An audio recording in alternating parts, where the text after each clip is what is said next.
VIP voice இன் police. இது police பொதுமக்கள் நல்லுறவுக்கான. அனைவருக்கும் வாய்ஸ் இன் போலீஸ் உங்கள் விஐபியின் வணக்கங்கள். அப்புறம் இந்த பதிவில் இந்த 1/2025 டிஎன்யூஎஸ்ஆர்பியினுடைய நோட்டிஃபிகேஷன், அதில் அந்த டிபார்ட்மெண்டல் கேண்டிடேட்டுக்கு அந்த பிஎஸ்டிஎம் மறுக்கப்படுவது குறித்து ஏற்கனவே முந்தைய பல பதிவுகளில் பேசியிருக்கோம். அது போக அந்த முந்தைய பதிவில் காமிக்கும்போது கூட அந்த பிஎஸ்டிஎம் குறித்த அமெண்ட்மெண்ட் அண்ட் வேலிடேஷன் ஆக்ட் 2026 கடந்த ஜனவரி மாதம் சட்டசபையில் நிறைவேற்றி அது கவர்னருடைய அசன்ட்டுக்காக வெயிட்டிங்கில் இருக்குது அப்படின்ற மாதிரிலாம் சொன்னான். அரசு அதன் மூலம், அந்த சட்டத்தின் மூலம் அரசினுடைய நிலைப்பாடு, தமிழக அரசினுடைய நிலைப்பாடு என்ன அப்படின்றது தெரிஞ்சிருச்சு. அதாவது கொள்கை அளவில் அவர்கள் ஏற்றுக்கொண்ட முடிவு என்ன அப்படின்றது அதில் தெரிஞ்சிருச்சு.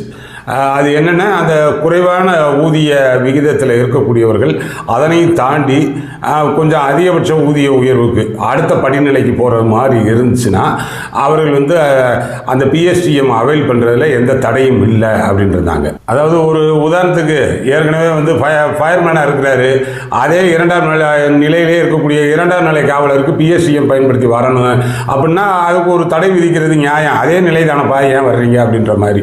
அது மாதிரிலாம் அந்த சட்டத்தில் இருக்குது. அதுக்கு அடுத்த கட்ட ஊதிய உயர்வுக்கு போகணும் அப்படின்னா தாராளமாக போய்க்கலாம் அப்படின்ற மாதிரி இருக்குது. அப்போ அரசினுடைய நிலைப்பாடு கொள்கை அளவில் கரெக்டாக தெரிஞ்சு போச்சு அப்படின்ற அடிப்படையில் நீங்கள் தாராளமாக இதை மட்டும் இல்லைப்பா, இதற்கு முன்னாடி இருக்கக்கூடிய சட்டம் direct recruitment, recruited direct, first appointment, இதுக்கெல்லாம் விளக்கம் சொல்லி பல விஷயங்கள் பேசி 1953 போட்ட ஜிஓவில் இருந்து எடுத்து எல்லாம் இதற்கு முந்தைய பதிவில் போட்டிருந்தோம். அப்புறம் அதையும் தாண்டி அதில் அவர்கள் ஒத்துக்கொள்ளவில்லை, அதுக்கு தரமாட்டாங்க அப்படின்னா நீதிமன்றத்தை போகிறத தவிர வேறு வழி இல்லை அப்படின்ற மாதிரி சொன்னால், அதன் அடிப்படையில் இப்போ ஒரு 43 பேர் சென்னை உயர்நீதிமன்றத்தில் வழக்கு ரிட்டு ஃபைல் பண்ணியிருக்காங்க. அது மெயின் நம்பர் ஆகிடுச்சு. அடுத்த வாரம் அது வழக்கு விசாரணைக்கு வரலாம்னு எதிர்பார்க்கப்படுது. ஆனால் இந்த நிலையில் நம்ம இந்த டிஎன்யூஎஸ்ஆர்பிக்கு ஒரு ஃப்ரெண்ட்லியாகவே பேசிக்கிறோம். நீங்கள் இந்த இதை நம்ம பெருசாக லீகலாக பார்க்கணுன்னு கூட அவசியம் இல்லைங்க. நீங்கள் ஒரு லாஜிக்கலாகவே பாருங்களேன். இப்போ மொத்த காலி பணியிடங்கள் கொடுத்துட்றீங்க. மொத்த காலி பணியிடங்கள் கொடுத்துட்டீங்கன்னா அந்த மொத்த காலி பணியிடங்களில் இருக்கக்கூடியதில் தானே 20% முன்னுரிமை கொடுப்பீங்க. அந்த மொத்த காலி பணியிடங்களில் 20% ஏற்கனவே டிபார்ட்மெண்டல் கோட்டாவுக்கு கொடுத்துட்றீங்க. இப்போ இதற்கு நான் அந்த 20% பிஎஸ்டிஎம் கொடுக்க மாட்டேன்னு சொல்லி சொன்னால் அந்த 80க்குள்ளேயே 20% பிஎஸ்டிஎம்மை கொடுக்க போகிறீங்களா? அப்படி கொடுத்தா அது முரண்பாடாக வராதா? 80க்குள்ளே 20 கொடுக்குறோம்னா அது ஆட்டோமேட்டிக்காக 25% ஆயிரும். அப்போ அந்த கூடுதலாக வரக்கூடிய 5% யார்? நான் பிஎஸ்டிஎம் ஸ்டூடெண்ட் தானங்க பாதிக்கப்படுவான். அதானே பார்க்கணும். நீங்கள் இந்த பிஎஸ்டிஎம், அந்த டிபார்ட்மெண்டல் அண்டு ஓப்பன், இது ரெண்டும் சமமாக வைத்து அதற்கு தான் 20% கொடுக்கணும். டிபார்ட்மெண்ட்டுக்கு 20% கொடுக்குறான், ஒதுக்கீடு கொடுக்குறான் அப்படின்னா 20க்குள்ளே 20 எவ்வளவு அப்படின்னு சொல்லி பார்த்தா அந்த 4 வேக்கன்ட்டியை டிபார்ட்மெண்ட் கேண்டிடேட்டுக்கு கொடுக்கணும். இதுதானே முறையானது. பெருசாக இதுக்கு என்ன சட்ட வல்லுநர்கள், ஏஏஜி இல்லைன்னா அட்வொகேட் ஜெனரல், பெரிய 2 உயர்நீதிமன்ற நீதிபதிகள் இவங்கெல்லாம் உட்காந்து பார்க்க வேண்டிய விஷயமா? சும்மா டிஎன்யூஎஸ்ஆர்பியில் நீங்களே செக்ஷனில் இருக்கக்கூடிய ஐஜி மெம்பர் செக்ரட்டரி அவங்களே ஒரு லாஜிக்கல், பியூர்லி லாஜிக்கல் சென்ஸில் பாருங்கள், 20% பிஎஸ்டிஎம்மை எப்படி நிறைவேற்றுவீங்க? அப்படி இல்லைன்னா இது பின்னாடி பாதிக்குங்க.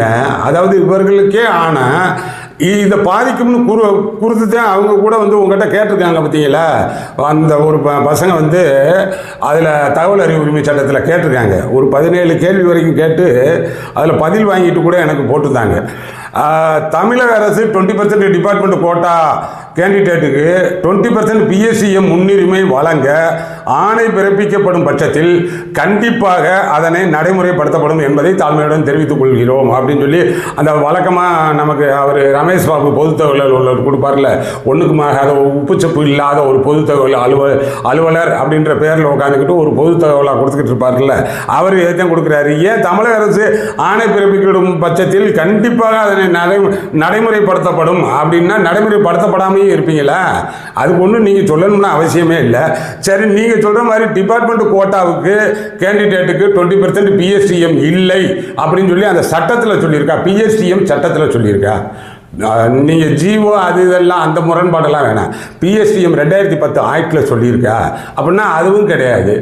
அப்படி நிறைவேற்றப்படவில்லை என்னும்போது அது அரசியலமைப்பு சட்டம் அந்த ஆர்டிகல் 14, 16 மற்றும் 21 இதை முரண்படுத்துதா என்ன சொல்லப்போனால் டிஎன்யூஎஸ்ஆர்பியினுடைய செலெக்ஷன் ப்ராசஸையே திருப்பி போட்ட ஒரு திருப்புமுனை தீர்ப்பு ரஞ்சித் சிங் கேஸ் தானே.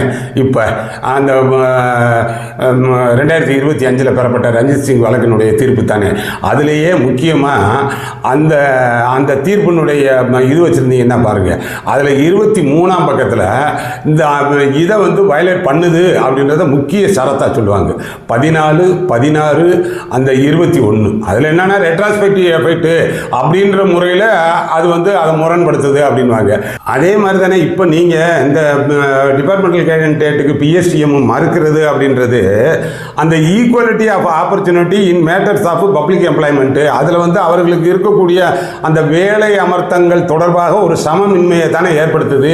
ஈக்குவலிட்டி பிஃபோர் லா அதை வந்து முரண்படுத்துதில்ல அப்படின்ற அடிப்படையில் அந்த ரஞ்சித் சிங் கேஸில் எது முக்கியமாக பார்க்கப்பட்டதோ அதே இதுக்கு ஆளாயிருவீங்க. இந்த டிபார்ட்மெண்டல் கேண்டிடேட்டுக்கு நீங்கள் மறுத்தீங்கன்னா எல்லா நிலையிலையும் செலெக்ஷன் ப்ராசஸ் ஒரே மாதிரி தான் இருக்கணும். ஓகே, ஒத்துக்கிட்டாச்சு, அதே மாதிரி தான் போகுது. நீங்கள் எல்லாம் எவ்ரிதிங் அதே மாதிரி தான்.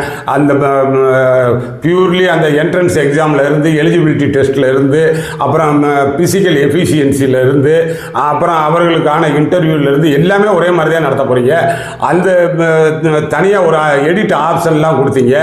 நீங்கள் வச்சிருக்கக்கூடிய எது அந்த என்எஸ்எஸ் என்சிசி யார் டிபார்ட்மெண்ட்டில் சேர்ந்தவங்க வச்சுருக்கக்கூடிய ஸ்போர்ட்ஸு இதெல்லாம் கூட அதில் அப்லோட் பண்ணுங்க அப்படின்ட்டீங்க. ஸ்போர்ட்ஸ் எல்லாம் எப்படி அப்லோட் பண்ணி அதை என்ன கணக்கில் எடுக்க போகிறீங்கன்னு தெரியல. ஏன்னா ஓப்பன் கேண்டிடேட்டில் இருக்கிறவர் வந்து அந்த ஃபார்ம் 1, 2, 3 அது வச்சிருக்கிறதே 5 ஆண்டுகளுக்கு மேலாக அதுக்கு ஆட்டோமேட்டிக்காக இன்வேலிட் ஆயிரும். 5 ஆண்டுகளுக்கு மேலாக இருந்தால் தான் சர்வீஸில் சேர்ந்து 5 ஆண்டு மேலே இருந்தால் தான் அவர் டிபார்ட்மெண்டல் கேண்டிடேட்டுக்கு எலிஜிபிள் வருவார். அவருடைய ஸ்போர்ட்ஸ் சர்டிஃபிகேட் எல்லாம் வந்து இதை இப்போ வந்து அப்லோட் பண்ண சொல்லியிருக்கீங்க, அப்லோட் பண்ணியிருக்காங்க. அதுவே இன்வேலிடு ஆயிரும்ன்ற சர்டிஃபிகேட்டை கூட அப்லோட் பண்ண சொல்லியிருக்கீங்க. என்ன போகுதுன்னு தெரியல. ஏன்னா இப்போ இவர் எப்போ படிச்சிருந்தாலும் பிஎஸ்சிஎம் தானே. ஆனால் இப்போ ஃபஸ்ட்டு அப்பாயின்மெண்ட்னா என்ன, டைரக்ட் ரெக்ரூட்மெண்ட்னா என்ன அப்படின்றத முன்னாடியே விவாதிச்சாச்சு. இந்த நிலையில் இதை நீங்கள் இவர்களுக்கு கொடுக்கலை அப்படின்னு வைங்க, இதுக்கு போயிட்டு இந்த அடுத்த வாரம் அந்த வரலாம்னு எதிர்பார்க்குறேன். ஆனால் நார்மலாக கொடுக்குறோம்னு சொல்லி சாதாரணமாக ஒத்துக்குங்க. இதில் உங்களுக்கு யார் வந்தால் என்ன? இப்போ வந்து அந்த பிஎஸ்டிஎம் கேண்டிடேட்டு 20% உள்ள கோட்டாவுக்குள்ளே தானே கொடுப்பீங்க. 20% இப்போ நான் பிஎஸ்டிஎம் எடுத்து அதில் போய் அந்த சிக்கலை போய் சந்திக்க போகிறீங்களா? உச்சநீதிமன்றம் வரைக்கும் போக போகிறீங்களா? இன்னும் கூட உங்களுக்கு கூடுதலான தகவல் சொல்கிறேன். இந்த பிஎஸ்டிஎம் ஆக்ட் வந்து 2010 வந்துச்சு. அப்போ வந்து திமுக கவர்மெண்ட்டு கலைஞர் முதல்வராக இருக்கிறாரு. இந்த 2010 கோயம்புத்தூரில் உலக தமிழ் செம்மொழி மாநாடுன்னு ஒரு மாநாடு நடந்துச்சு. அதாவது தமிழ் மொழி செம்மொழியாக வந்து உலக லெவலில் அங்கீகரித்து அறிவிக்கப்பட்டதற்கு அறிவித்தது வந்து 2004 அப்போ வந்து ஜெயலலிதா அம்மையார் முதல்வர்.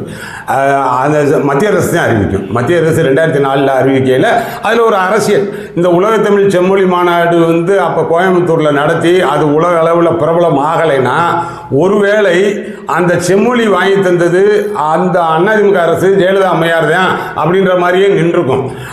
அதனையும் தாண்டின அரசியல் என்னன்னா, உலகத்தமிழ் செம்மொழி மாநாடு நடத்தி அந்த மாநாட்டில் நிறைய தீர்மானங்கள்லாம் போட்டாங்க.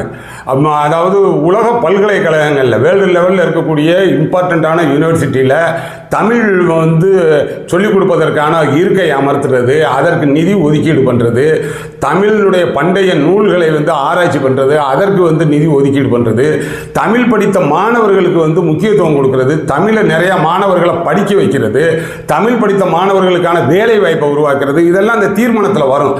அந்த தீர்மானத்தின் அடிப்படையில் வந்தது தான் இந்த சட்டம். இது 2010 பிஎஸ்டிஎம் சட்டமே. அப்போ தமிழ் படித்த மாணவர்களை மேம்படுத்துவதற்கும் தமிழில் அதிகப்படியான மாணவர்களை படிக்க வைப்பதும் தான் இந்த சட்டத்தினுடைய பிரதான நோக்கம்.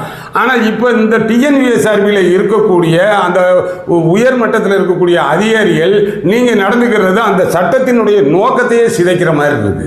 ஆனால் சட்டத்தினுடைய நோக்கம் எதற்காக கொண்டு வரப்படுதோ அதுவே பால்படுத்துகிற மாதிரியும் கட்டாயம் இப்போ இந்த நல்லா புரிஞ்சு போச்சுல. இப்போ இந்த 2026 வந்திருக்கக்கூடிய அந்த அமெண்ட்மெண்ட் ஆக்ட் படி பார்த்தோம்னா அடுத்த கட்டத்துக்கு போகலாம் தானே சொல்கிறாங்க. ஒவ்வொரு கட்டத்திலையும் அவர்களை உயர்த்துறது தானே தமிழ் படித்த மாணவர்களை மேம்படுத்துவதற்கான நடவடிக்கையாக இருக்கும். அந்த அடிப்படையில் நிறையா பேசிட்டேன் ஏற்கனவே. இது வந்து தேவையே இல்லாமல் இழுத்துக்கிட்டு இருக்கீங்க. ஆனால் இது வந்து வழக்குக்கு போகணும்னு அவசியம் இல்லை. எல்லாமே வந்து காமன் டு ஆல் கொண்டு வந்தாச்சுல. அப்புறம் என்ன, ஓப்பனுக்கு பிஎஸ்சிஎம் கொடுக்குறான், உங்களுக்கு டிபார்ட்மெண்ட்டுக்கு பிஎஸ்சிஎம் கொடுக்குறான், ஓப்பனுக்கான ஸ்போர்ட்ஸையும் எடுத்துக்கிறேன், டிபார்ட்மெண்ட்டுக்கான ஸ்போர்ட்ஸ் எடுத்துக்கிறேன், ஓப்பனுக்கான என்எஸ்எஸ் என்சிசி எடுத்துக்கிறேன், டிபார்ட்மெண்ட்டுக்கு எடுத்துக்கிறேன். அப்படி தானே இதையும் கொண்டு போகணும். பிஎஸ்சிஎம்மும் அதே மாதிரி தான் கொண்டு வந்திருந்துருக்கணும். அது எதற்காக எதனால் முரண்படுத்துறீங்க? அது ஒரு தேவையில்லாமல் வந்து அந்த டிஎன்யூஎஸ்ஆர்பி ஏதேனும் ஒரு செலெக்ஷன் அப்படின்னு சொல்லி வந்தாலே அந்த என்ன செலெக்ஷன், ஈவன் கான்ஸ்டபிள் செலெக்ஷனாக இருந்தாலும் சரி, எஸ்ஐ செலெக்ஷனாக இருந்தாலும் சரி, செலெக்ஷன் அறிவிப்பு நோட்டிஃபிகேஷனும் சர்ச்சைகளும் உங்களுக்கு தவிர்க்க முடியாததாக போனதுனால அது இது ஒன்று இருக்கட்டும் அப்படின்ற மாதிரி வச்சுருக்கீங்களா என்னன்னு தெரியல. அதனால் சும்மா வந்து லீகலெல்லாம் ஒன்றும் பெருசாக இதை யோசிக்க வேண்டியதில்லை. சும்மா யதார்த்தமாக பார்த்தோம்னாலே தெரியும். அதனால் பார்ப்பேன். நம்ம சேனலில் இன்னும் சப்ஸ்கிரைப் பண்ணலைன்னா சப்ஸ்கிரைப் பண்ணிக்கப்பா. அடுத்தடுத்த நல்ல பதிவுகளில் பார்ப்போம். வணக்கம்.